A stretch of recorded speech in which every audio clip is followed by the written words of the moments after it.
السلام علیکم ورحمۃ اللہ وبرکاتہ۔ اعوذ باللہ من الشیطان الرجیم، بسم اللہ الرحمن الرحیم۔ وَأَصْبَحَ فُؤَادُ أُمِّ مُوسَى فَارِغًا إِنْ كَادَتْ لَتُبْدِي بِهِ لَوْلَا أَنْ رَبَطْنَا عَلَى قَلْبِهَا لِتَكُونَ مِنَ الْمُؤْمِنِينَ۔ صدق اللہ العلی العظیم۔ اللہم صلی علی سیدنا ومولانا محمد النبی الأمی وعلى آلہ واصحابہ وبارک وسلم وصلی علیہ۔ معزز سامعین و سامعات، سورۃ القصص پارہ نمبر 20، آیات مقدسہ نمبر 10 تا 13 ہیں۔ اللہ رب العزت ان آیات کا فہم اور شعور عطا فرمائے اور عمل کی توفیق اور صلاحیت عطا فرمائے۔ گزشتہ درس میں اللہ رب العزت نے بنی اسرائیل پر جو بہت بڑا احسان فرمایا اور ان کو غلامی سے نکالنے کے لیے، کمزوری سے نکالنے کے لیے، ظلم سے نکالنے کے لیے جو احسان فرمایا وہ یہ ہے کہ اللہ رب العزت نے رہنمائی ارشاد فرمائی کہ فرعون بچوں کو قتل کرتا ہے صرف اس نقطہ نظر سے کہ کوئی بچہ بڑا ہو کہ میرے مقابلے پہ نہ آ جائے، اور بچیوں کو زندہ رکھتا ہے اور ان کو لونڈیاں بناتا ہے۔ اللہ رب العزت اس کی تمام تر تدبیر کو ناکام بناتے ہیں، اور پھر حضرت موسیٰ علیہ السلام کی ولادت ہوتی ہے۔ حضرت موسیٰ علیہ السلام کی ولادت کے ساتھ ہی اللہ رب العزت نے آپ کی والدہ محترمہ کی طرف یہ القاء کیا، الہام کیا، وَأَوْحَيْنَا إِلَىٰ أُمِّ مُوسَىٰ أَنْ أَرْضِعِي، کہ آپ موسیٰ کی ولادت پر پریشان نہ ہوں، ڈرے نہیں، گھبرائیں نہیں، موسیٰ پیدا ہوں، آپ ان کو دودھ پلاتی رہیں، اور جب خطرہ محسوس کریں تو ان کو آپ دریا میں بہا دیں، دریائے نیل میں ان کو بہا دیں، تو پھر اگلے جو اقدامات ہیں، اگلے مراحل ہیں، آپ دیکھتے رہیں۔ چنانچہ حضرت موسیٰ علیہ السلام کی ولادت ہوئی، اسی طرح والدہ محترمہ نے کیا، اور جب دریا میں بہا دیا تو وہ صندوق جس میں موسیٰ علیہ السلام ہے وہ محل کے کنارے پہنچ جاتا ہے۔ وہاں پر فرعون کے جو ملازمین ہیں انہوں نے صندوق کو اٹھایا، جب کھولا تو کیا دیکھتے ہیں کہ اندر ایک خوبصورت بچہ ہے۔ وہ فوری طور پر فرعون کی جو بیوی ہیں ان کو بتاتے ہیں، اور فرعون کی بیوی نے اس کو محفوظ رکھا۔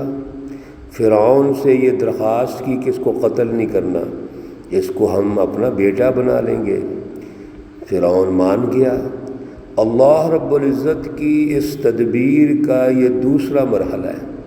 پہلی تدبیر تو ولادت، اور ولادت کے بعد موسیٰ علیہ السلام کا بچنا، جبکہ فرعون بچوں کو قتل کرواتا ہے اور اللہ موسیٰ کو بچاتے ہیں۔ پھر اگلی بڑی اہم بات، دوسری تدبیر کا جو حصہ ہے کہ فرعون کے گھر میں ہی اس کی پرورش ہوتی ہے، یعنی وہ ظالم فرعون جو بچوں کو ذبح کرواتا ہے، موسیٰ علیہ السلام کی پرورش اس کے گھر میں ہوتی ہے۔ اس لیے اللہ رب العزت نے ارشاد فرما دیا تھا کہ اللہ کی تدبیر ہمیشہ غالب رہے گی۔ حضرت موسیٰ علیہ السلام کی والدہ محترمہ نے جب ان کو پانی میں صندوق میں ڈال کے بہا دیا، لیکن دل بے قرار تھا، وَأَصْبَحَ فُؤَادُ أُمِّ مُوسَىٰ فَارِغًا، اور صبح کے وقت موسیٰ علیہ السلام کا جو دل ہے اور آپ کی والدہ کا جو دل ہے، موسیٰ علیہ السلام کی والدہ کا دل وہ فارغاً، اس میں وہ بے قرار ہے، اس میں قرار نہیں ہے، یعنی پریشانی ہے۔ ان کادت لتبدی بہ، وہ قریب تھا کہ ظاہر کر دیتی اپنی اس بے قراری کو، لولا الربطنا علی قلبہا، اگر ہم اس کے دل پر سکون نازل نہ کرتے، اس میں مضبوطی پیدا نہ کرتے، لتکون من المؤمنین، وہ ایک مومن جماعت میں سے ہے۔ اللہ رب العزت نے حضرت موسیٰ علیہ السلام کی والدہ محترمہ کے دل میں قرار پیدا کیا، اطمینان پیدا کیا، اور اس اطمینان کے نتیجے میں موسیٰ علیہ السلام کی والدہ میں قرار پیدا ہو گیا، استقامت پیدا ہوگی۔ اصل میں جب ہم اس ماحول کا جائزہ لیں گے جس ماحول میں فرعون بچوں کو قتل کرواتا ہے، اور اس کی نگرانی کا جو سسٹم ہے وہ بڑا مضبوط ہے، تمام تر جو خواتین کو امید سے ہیں وہ حاملہ ہے، تو ان کی جو ٹیم تھی وہ فوراً وہاں پہنچ جاتی تھی، ظاہر ہے یہاں بھی لوگ پہنچ گئے، لیکن اللہ رب العزت کی جو تدبیر ہے وہ تو غالب ہے۔ اللہ رب العزت جب موسیٰ علیہ السلام کی ولادت ہوتی ہے تو اس کو خفیہ رکھ دیتے ہیں، باوجود ٹیم کو پتہ ہے کہ اس گھر میں بچہ پیدا ہونا ہے، لیکن ان کو پتہ نہیں چلتا۔ یہ بھی اللہ کا کرم ہے۔ پھر ماں کو اطمینان دے دیا کہ آپ ڈرے نہیں، آپ اس کو ایک صندوق میں ڈال کے بہا دیں، یہ بھی اللہ نے ان کو اطمینان دے دیا، تسلی دے دی، ان کے دل میں یہ بات القاء کر دی کہ آپ ڈرے نہیں، خوف زدہ نہ ہوں، اور یہ تسلی ضروری تھی کیونکہ جو ماحول تھا وہ بڑا سخت تھا۔ حضرت موسیٰ علیہ السلام کی والدہ محترمہ اپنی بیٹی سے کہتے ہیں، موسیٰ علیہ السلام کی بہن سے کہتے ہیں، وقالت لأختہ، انہوں نے اس کی بہن سے کہا، قصیہ، آپ اس صندوق کے ساتھ ساتھ اس کی نگرانی کرتے جاؤ، پیچھے چلو اس کے، فبصرت بہ، آپ اس کو دیکھتے رہیں یہ کس طرف جا رہا ہے، عن جنب، جبکہ دوسروں کو پتہ نہ چلے، ایک سائیڈ پہ ہو کے رہیں، اجنبی ہو کے رہیں، وہم لا یشعرون، اور ان لوگوں کو خبر تک نہ ہو۔ ایسے ہی ہوا، آپ کی جو بہن ہے وہ دیکھتی رہی، اور جب وہ سارا معاملہ ہو گیا، صندوق پکڑ لیا، اور فرعون کی جو بیوی ہے اس نے اطمینان کر لیا کہ فرعون اس کو قتل نہیں کرے گا، سارا ماحول بنا دیا، اس کی یقیناً تفصیلات ہیں۔ اللہ رب العزت تو وہ باتیں ارشاد فرماتے ہیں جو سسٹم کے تحت ہوتی ہیں، اصول و ضوابط کے تحت ہوتی ہیں، وہ تاریخ، سچی تاریخ ہمیں بتاتے ہیں جن کی اہم ضرورت ہوتی ہے۔ بہن نے جب دیکھا کہ بچے کو پکڑ لیا ہے، اور شہر میں یہ منادی کروائی گئی، جتنی دائیاں ہیں وہ آئیں اور آ کر بچے کو نا دیکھیں اور دودھ پلا دیں۔ دودھ پلانے کے لیے سب نے کوشش کی، اور اللہ تدبیر کیا کر رہے ہیں، اللہ نے اگلا مرحلہ یہ اختیار کیا کہ یہ بچہ واپس اپنی ماں کی گود میں آ جائے۔ تو وَحَرَّمْنَا عَلَيْهِ الْمَرَاضِيَ، جتنی بھی دودھ پلانے والی دائیاں تھیں، اللہ رب العزت نے موسیٰ علیہ السلام پر ان کا دودھ حرام کر دیا۔ جس کا بھی دودھ موسیٰ علیہ السلام پینے کی کوشش کرتے ہیں یا وہ پلانے کی کوشش کرتی ہیں، وہ دودھ پیتے نہیں ہیں۔ چنانچہ یہ سارے حالات دیکھ کر بہن آگے بڑھی، اور آگے بڑھ کر یہ کہتی ہے ان سے کہ آپ ایسے کریں کہ میں آپ کو بتاتی ہوں فقالت هل ادلکم علی اہل بیت، میں ایک گھر والے کے متعلق آپ کو نشاندہی کرتی ہوں، وہ یکفلونہ، اس کو پال دیں گے، وہم لہ ناصحون، اور وہ بڑے خیرخواہ بھی ہیں۔ دو کوالٹیز موسیٰ علیہ السلام کی بہن بتاتی ہے۔ ایک کوالٹی تو یہ ہے کہ یہ میں گھر کی نشاندہی کرتی ہوں، ایک خاتون ہے، اگر آپ چاہتے ہیں تو اس کو بھی بلا کے چیک کر لیں، اور وہ بڑی اچھی اس کی کفالت کریں گے، یعنی دودھ بھی پلائیں گے، اور جو ایک بچے کی تربیت، اس کی نشو و نما کے تقاضے ہوتے ہیں وہ بھی پورا کریں گے۔ اور پھر وَهُمْ لَهُ نَاصِحُونَ، وہ بڑے خیرخواہ ہیں، یعنی اچھے لوگ ہیں، ان کی ریپوٹیشن اچھی ہے، ماحول اچھا ہے، اور وہ ان کے خیرخواہ ہوں گے تو بچہ جو ہے اس طرح اچھی پرورش پالے۔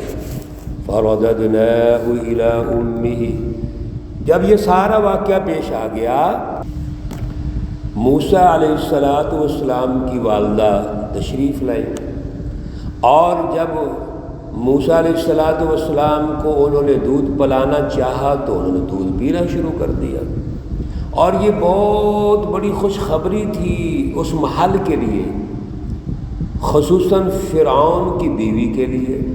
کیوں؟ وہ تو چاہتے تھے کہ یقیناً ایسی اچھی عورت مل جائے جس کا یہ بچہ دودھ پیے، یہ وہ خیر خواہ بھی ہو، وہ اس کی پرورش بھی کرے۔ تو والدہ محترم کے چھاتی کے ساتھ لگتے ہی انہوں نے دودھ پینا شروع کر دیا، اور یہ ساری تدبیر اللہ کی طرف سے ہو رہی ہے۔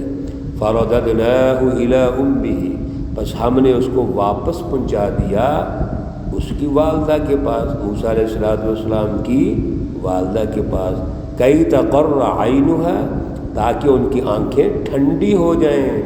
ماں کے قلب میں بچے کی جو ٹھنڈک ہے وہ تو ہر بندہ جانتا ہے، اور جب ماں نے اپنے بچے کو سینے سے لگایا تو ماں کے دل میں بھی ٹھنڈک ہوگی اور موسیٰ علیہ السلام کی بھی ٹھنڈک ہوگی۔ وَلَا تَحْزَنْ، اور اب یہ غمگین نہ ہو، وَلِتَعْلَمَ، اور جان لیجئے، أَنَّ وَعْدَ اللَّهِ حَقٌّ، اللہ کا جو وعدہ ہے وہ حق ہے، سچ ہے، درست ہے۔ وَلَكِنَّ أَكْثَرَهُمْ لَا يَعْلَمُونَ، لیکن اکثر لوگ جانتے نہیں۔ اللہ رب العزت کا یہ وعدہ کہ اللہ نے حق کو غالب کرنا ہے، سچ کو غالب کرنا ہے، اس کے لیے وسائل ترتیب دینے ہیں۔ اللہ نے یہ ساری تدابیر موسیٰ علیہ السلام کے لیے جو تشکیل دی ہے یہ مکمل ہوتی ہے۔ موسیٰ علیہ السلام اپنی ماں کے گھر پہنچ جاتے ہیں، ماں کا بھی تعلق رہا، پھر ماں نے جو دودھ پلایا موسیٰ علیہ السلام کو، تو روایات کے مطابق جو دائی دودھ پلاتی ہے اس کا معاوضہ ہے، اس کا انعام اور اکرام ہے، وہ بھی ان کو مل گیا۔ موسیٰ علیہ السلام اپنے گھر میں ہیں، اور بادشاہ وقت جو ظالم فرعون بادشاہ ہے وہ دودھ پلانے کے بدلے میں وہ معاوضہ بھی دے رہا ہے، انعام اکرام بھی دے رہا ہے، عزت دے رہا ہے۔ یہ ہے اللہ۔ میرے عزیزو، اللہ کی تدبیر ہمیشہ غالب ہوتی ہے، اللہ رب العزت کی جو حکمتیں ہیں وہ ہمیشہ غالب ہوتی ہیں، صرف ہمیں انتظار کرنا چاہیے، ہمیں دیکھنا چاہیے، ہمیں مایوس نہیں ہونا چاہیے، پریشان نہیں ہونا چاہیے۔ اللہ رب العزت ہم سب کو اعلیٰ شعور اور اعلیٰ نظریہ عطا فرمائے، اور اللہ پر جو ہمارا یقین ہے وہ یقین محکم ہو، قلب سے ہمارا یقین ہو۔ اللہ رب العزت تمام مرحومین و مرحومات کو جنت الفردوس میں اعلیٰ مقام عطا فرمائے۔ اللہ رب العزت تمام بیماروں کو شفائے کاملہ عاجلہ مستمرہ عطا فرمائے۔ اللہ رب العزت تمام مقروض لوگوں کو، پریشان حال لوگوں کی پریشانیوں کو دور فرمائے۔ ربنا تقبل منا انك انت السميع العليم وتب علينا انك انت التواب الرحيم